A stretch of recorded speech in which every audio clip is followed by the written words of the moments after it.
البدع والأهواء، أهل البدع العقائدية وأهل البدع السياسية.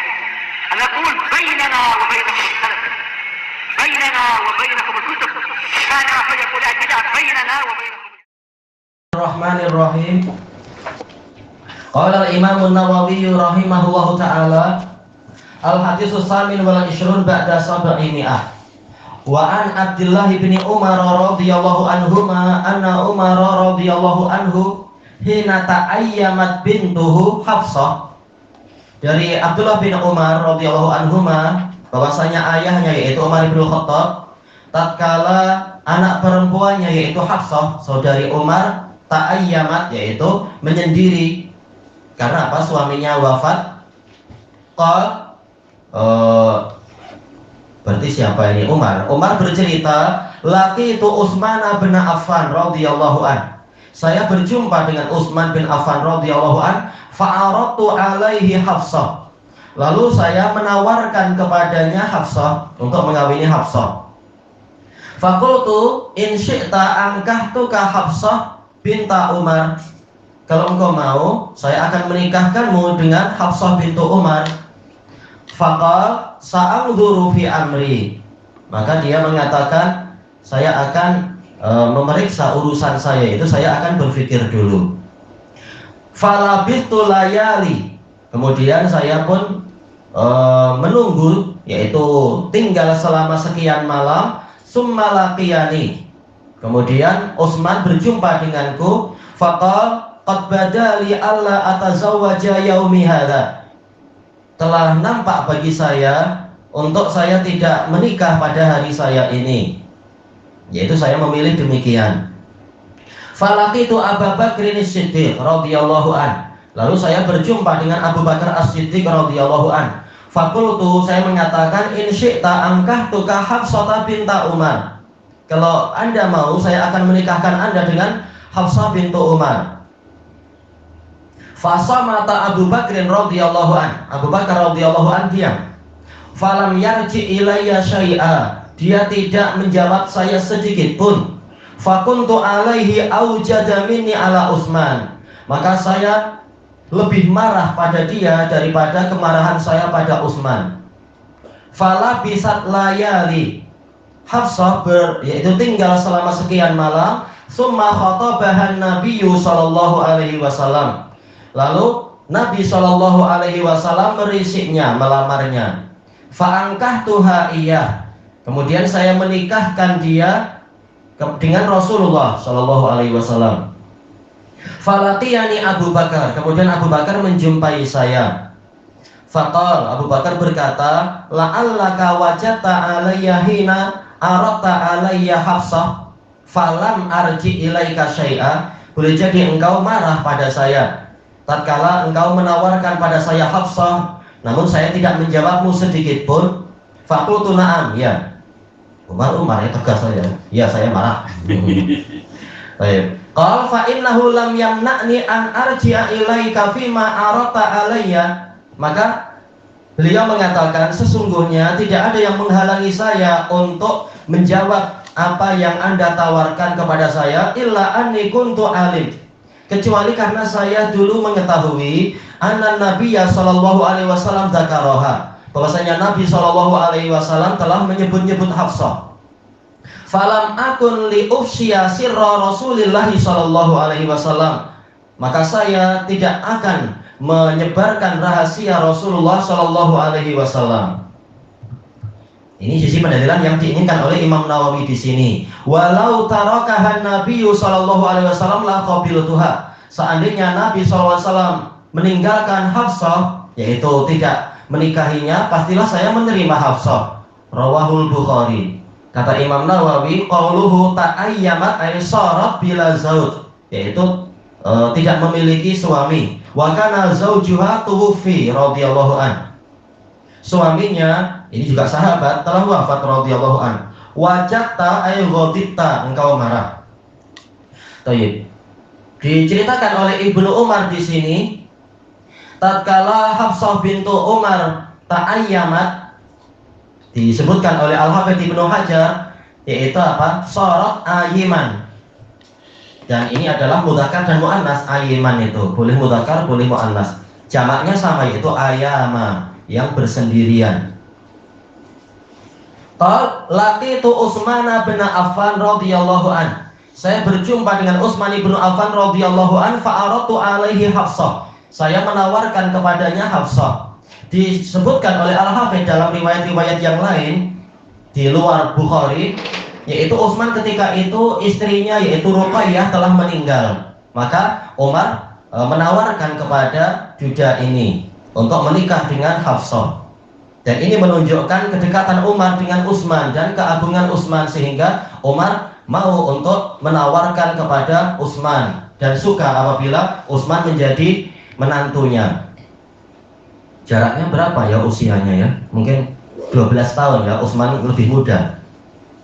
Karena apa? Setelah Umar meninggal, maka apa? Utsman berkuasa selama 12 tahun lalu terbunuh itu. Jaraknya berarti kurang lebih 12 tahun. Utsman lebih muda. Fakultu in syi'ta ankahtuka Hafsah binta Umar.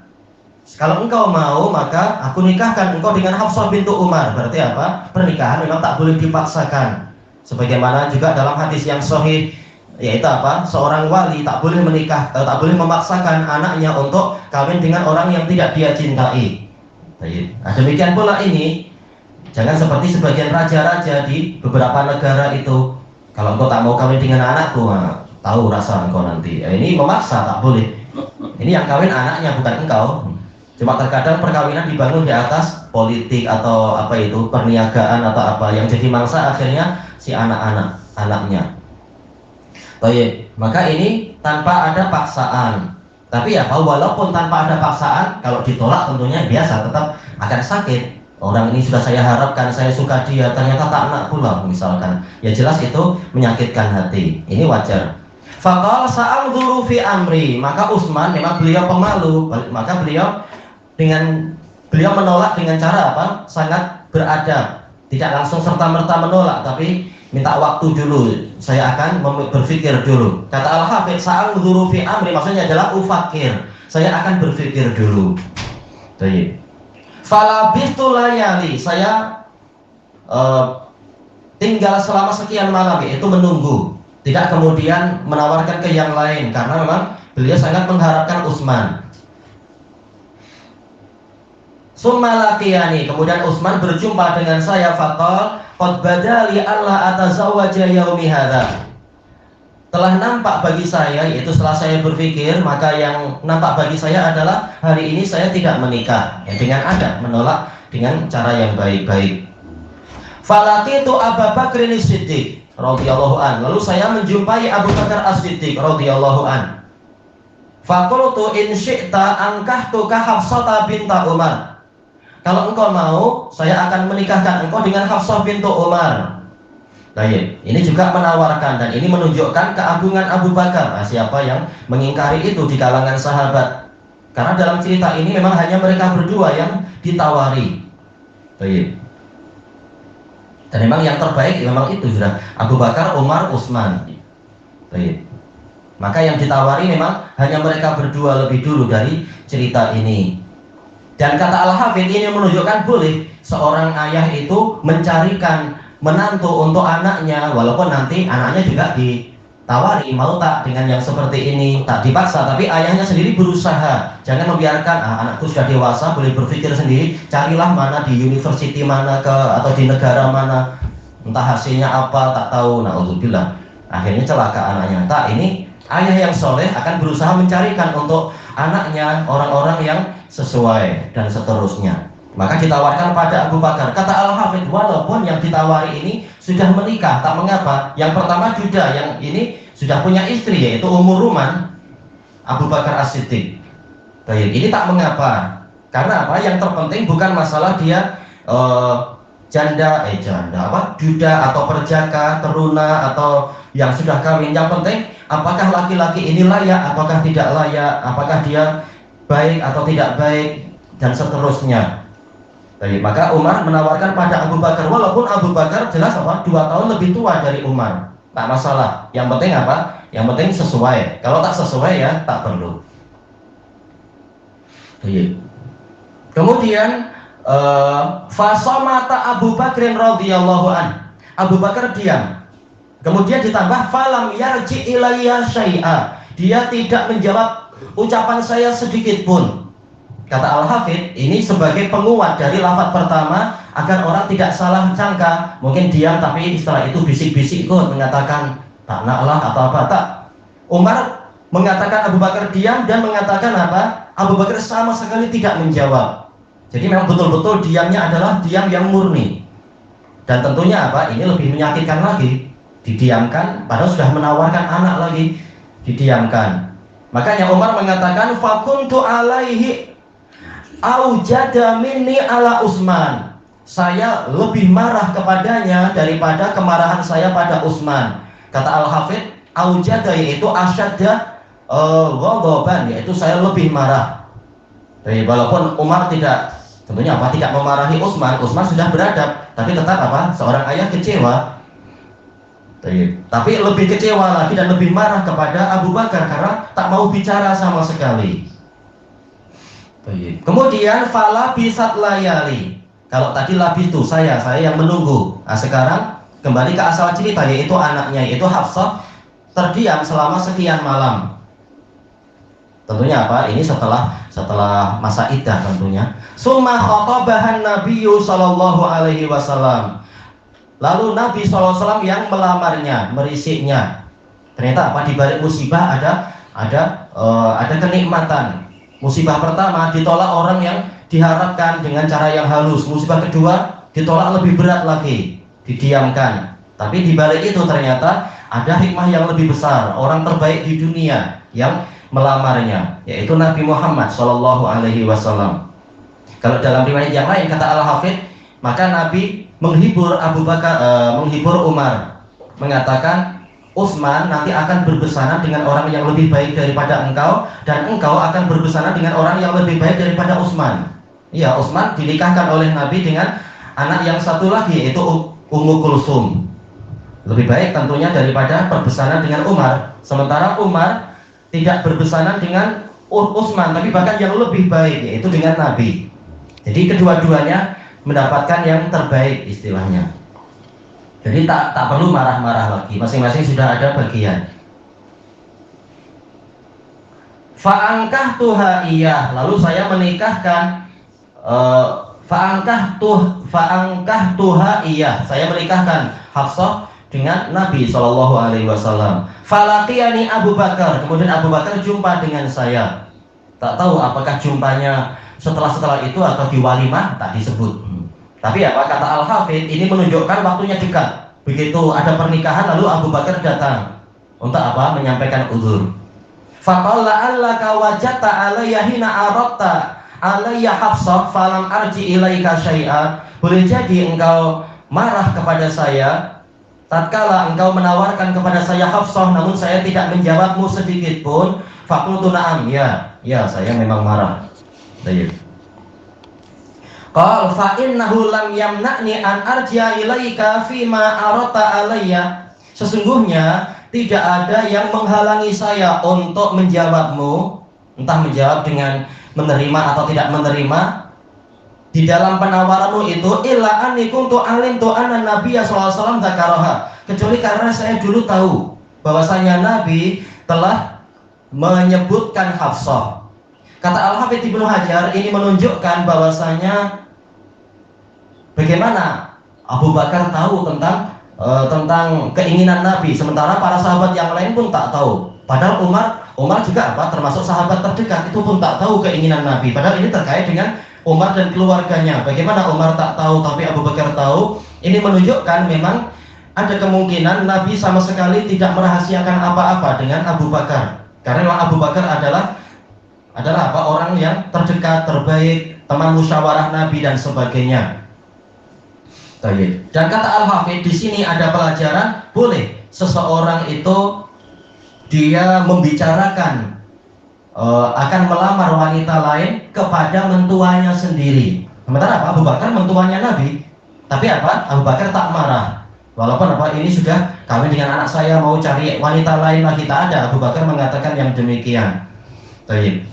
Karena apa? Memang kata Al-Hafidz ini boleh, tidak mengapa. Bahkan ini adalah kemuliaan bagi Abu Bakar bahwasanya Nabi bermusyawarah dengan dia untuk menikah dengan anak dari sahabat yang lain dan seterusnya. Ini kemuliaan. Dan kata Al-Hafidz ini menunjukkan kebesaran Abu Bakar dari sisi beliau lebih mengutamakan kepentingan Nabi daripada kepentingan keluarganya sendiri. Jelas orang tua akan cemburu. Kenapa anak saya dimadu? Kenapa anak saya diduakan begini-begini? Katanya dulu anak saya adalah nafas dia. Ternyata dia perlu 2 nafas biar sempurna. Apa ucapan-ucapan macam itu?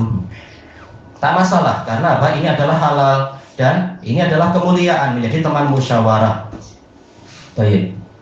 Nah, tatkala Abu Bakar tahu bahwasanya Nabi sudah menyebut Hafsah, maka Abu Bakar pun tidak mau mengambil Hafsah. Tapi apa yang menghalangi Abu Bakar untuk menyampaikan udzur, paling tidak mengatakan coba saya pikir-pikir dulu biar Umar tak terlalu marah dan sebagainya. Kata Al-Hafidz, boleh jadi Abu Bakar khawatir kalau dia menyampaikan udzur tahu-tahu muncul isyarat pada rahasia Nabi, padahal Nabi menginginkan itu dirahasiakan lebih dulu. Dan dari hadis ini pula kita mendapatkan faedah, walaupun Al-Hafidz tidak menyebutkan, tapi ini disebutkan oleh sejumlah ulama, yaitu untuk melancarkan dan menjayakan, mensukseskan pernikahan hendaknya kita pandai-pandai menjaga rahasia. Karena apa? Boleh jadi kalau berita tersebar lebih dulu akan ada usaha untuk menggagalkannya. Para ulama menyebutkan demikian. Walaupun jelas tentunya tak ada yang berani menggagalkan Nabi, tapi ini pelajaran bahwasanya dalam usaha menikah, bukan menikahnya, tapi ketika hendak menikah rahasiakan dulu, kecuali pada orang-orang yang sesuai, tak perlu langsung disebar-sebarkan. Nah, ketika tiba waktunya baru orang yang terkait diberitahu dan seterusnya. Seperti yang diceritakan oleh Syekh Yunus Khotib, cerita pada anak sering melamar, padahal apa prestasi anak banyak dari Syekh Yahya gini-gini, tapi selalu gagal. Kenapa? Terkadang bapaknya setuju, anaknya tak setuju. Tak mengapa. Kadang anaknya setuju, bapak ibunya tak setuju. Kadang semuanya setuju, pak cik, mak cik tak setuju. Dan seterusnya, selalu saja gagal. Lalu anak bilang, coba sekali lagi, tapi jangan cerita ke orang-orang, langsung saja ke orang-orang yang berkepentingan. Tak perlu Anda cerita-cerita. Memang biasanya kalau orang sudah teruna terlalu lama, hanya cerita-cerita dia. Karena apa? Ya namanya sedih hati. Begitu ada kegembiraan sedikit cerita. Akhirnya apa? Orang yang dengki membatalkannya di Taif sana. Ternyata dengan cara itu akhirnya berjaya dia. Oh, gembira dia cerita. Setelah menikah, cerita alhamdulillah kali ini berjaya. Baik. Kemudian disebutkan di sini dan Al-Hafidz mengatakan di sini menunjukkan disyariatkannya menyampaikan udzur kepada saudara yang telah ditolak dan sebagainya agar tidak lama-lama memendam kemarahan dan seterusnya. Nah, di sini Abu Bakar mengatakan falam akun li ufshiya sirra Rasulillah sallallahu alaihi wasallam. Sama sekali saya tidak akan menyebarluaskan rahasia Rasulullah sallallahu alaihi wasallam. Walau tarakahan Nabi sallallahu alaihi wasallam laqabiltuha. Seandainya Nabi meninggalkan Hafsah, pasti saya akan menerima tawaran dari Anda tadi. Baik. Kata beliau, ini kata Al-Hafidz ini menunjukkan seseorang itu apabila orang yang lebih besar, lebih mulia diketahui akan melamar seorang wanita, jangan menyaingi. Ini bagian dari adab, bukan masalah halal haram. Masalah boleh-boleh saja, tapi apa ini adab. Nah, Abu Bakar dia jelas akan menerima Hafsah, tetapi dia tahu bahwasanya Nabi menginginkan Hafsah, maka Abu Bakar pun tidak mau berurusan dengan itu. Nah, ini adabnya. Demikian pula sebaliknya, sebagai adab kalau seorang ustadz atau seorang ulama, seorang kiai misalkan tahu bahwasanya ini muridnya hendak kawin, jangan malah dipotong seperti kes-kes di sana itu. Karena muridnya dia biasanya murid kan tak pengalaman, ustadznya sudah pengalaman, sudah kawin. Nah, murid tanya ke ustadz, sebaiknya gimana? Tahu-tahu ustadznya tanya, engkau nak kawin dengan siapa? Oh, itu anaknya Pak Fulan. Udah saya bantu. Tahu-tahu malah ustadznya yang potong. Alhamdulillah, jahat ustadznya. Akhirnya ikhwannya futur. Ini dakwah macam apa? Jahat macam ini. Jelas itu dolim, malah merusak dakwah. Macam tak ada yang lain. Baik. Intinya adalah adab. Sudah tahu ini disukai oleh seseorang, maka jangan kita bersaing dengan dia dan seterusnya. Baik. Seperti dulu waktu di Damat, Anak ditanya, itu banyak ikhwah beratur tuh 12 orang hendak merisik si fulanah. Kenapa engkau tak ikut? Kalau engkau mau, mungkin engkau dipilih tuh. Anak bilang, kasihan mereka yang lebih menginginkan, mereka lebih memerlukan. Untuk apa kita bersaing? Itu hak mereka, biar untuk mereka. Ternyata 12-nya semuanya nggak diterima. Berarti apa belum rezekinya? Intinya kita tak perlu bersaing hanya demi masalah itu. Ada juga case dulu akhirnya ada ikhwah yang stres. Dia pergi naik gunung tembak-tembak. Kenapa?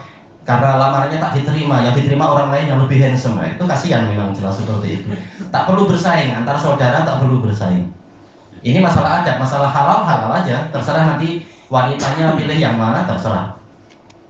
Baik, sekarang pertanyaannya, kenapa sekarang Abu Bakar menyampaikan rahasia? Bukankah ini rahasia Nabi? Kata beliau, kalau si pemilik rahasia sudah menampilkan rahasianya, Rasulullah sudah melamar Hafsah, sudah selesai, maka larangan untuk menyebar rahasia sudah tidak berlaku karena sudah disebarkan oleh pemiliknya sendiri. Ini tak mengapa.